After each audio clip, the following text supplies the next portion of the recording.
All right, so the season or the week 3 is over.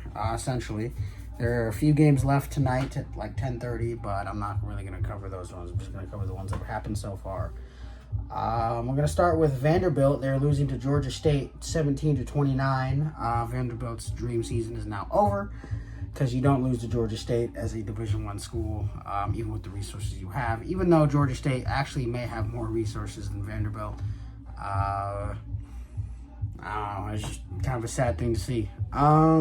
Wake Forest losing to Ole Miss 40-6. Don't know why you scheduled Ole Miss at any point. I guess they thought that Ole Miss would still suck by the time they played them. Who knows? But that's not the case. I think Arch Manning is now in for Texas as Quinn Ewers got hurt, so that sucks. But Texas is winning 49-7. Will probably score another point before halftime or before the game's over. Nebraska is a weird team because I feel like they should be up a lot more on Northern Iowa, but it's only 20-43 in the third quarter and 5 minutes to go. They can still win and do things, but it's just I'd expect a little bit more, especially from that team that seemingly is ramping up to do things. UCLA losing to Indiana 28-10 or 10-28, whatever you want to say. Not expected, but maybe it is expected. Georgia and Kentucky are playing right now, and Georgia is in a dogfight with Kentucky. I think they're losing a 9-3, and that is something that no one saw, but I think Georgia will still win. Auburn beating New Mexico 24-13, and I think, was it New Mexico? It wasn't New Mexico. Who was that? Was it New Mexico State? I don't know who they lost to last year, but they lost to a team last year, and it was just quite a shock to a lot of people. Mississippi State getting absolutely pummeled at home by Toledo. Tennessee beating Kent State 65-0 at halftime. Games earlier in the day, Wisconsin got absolutely rolled by Alabama 42-10, I believe it was. Miami beat Ball State 62-0. Florida absolutely got their shit kicked in by Texas A&M 33-20. The head coach, Mr. Napier, seems to have no fire.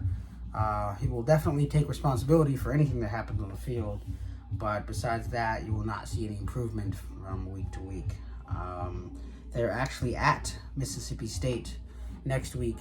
That should be a dogfight for both teams because both teams are absolutely dog shit. However, I'm still expecting Mississippi State to come out on top. And I would actually expect, if that was to be a loss, that Billy Napier would be gone and they would have a week off to reinvigorate the team, to get a new interim head coach, and to go from there.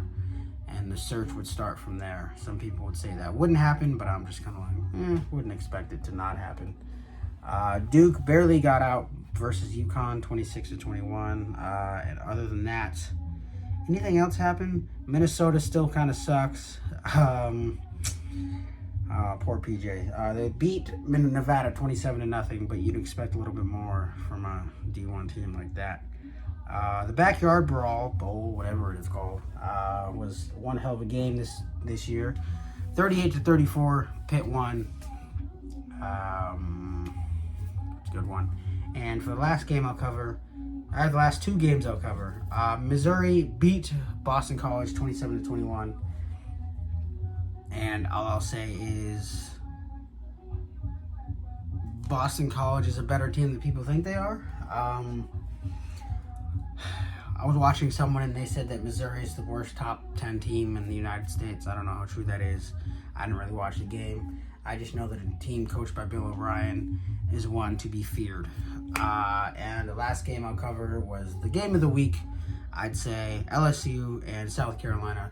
LSU was down like 17 points at some point, and they came back and they won 36-33. If Shane Beamer had kicked a field goal instead of going for it at one of those points, that would have been overtime, and then they possibly still would have won, but seemingly didn't happen.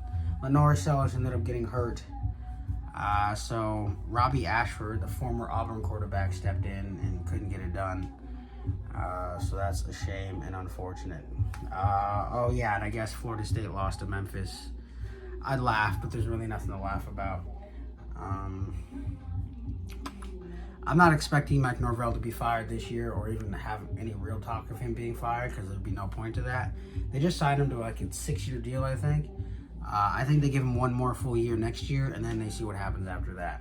But I don't think you need to fire him. I think you need to allow him to reestablish whatever he wants to reestablish for the rest of this year and going into off-season next year because it's definitely something that needs to happen.